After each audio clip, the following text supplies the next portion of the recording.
how to change background color in Word on mobile device. Hi everyone, this is Kate and welcome back to another video, and on today's video we will learn how we can change background color in Word in your mobile device. So without further delay, let's get started. First of all, you have to open up Word in your device. Then tap on this plus icon at the top right corner, and here you can select a blank document. Once you enter your document, you will have various options in this interface. Navigate to the bottom of this interface and then tap on this arrow icon at the bottom right corner. Again, tap on this home option and then tap on insert. Now on the insert, we have to insert the shapes. So tap on shapes and then from here select the rectangle shape. Now the rectangle shape has been added. You can enlarge this shape so that it occupies or it covers your full piece.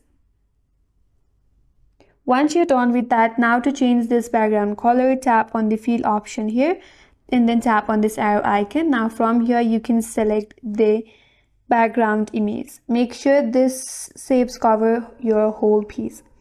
After that, to add text, again tap on this shape option and then tap on insert. Now here scroll down a bit and then tap on text box. Now once the text box has been added in this area, now you can type in your text. So in this way you can change the background color in Word in your mobile device. And that's all for today's video. Hope this video was helpful, and if you're new to our channel, consider subscribing. Thanks for watching and stay tuned for more videos.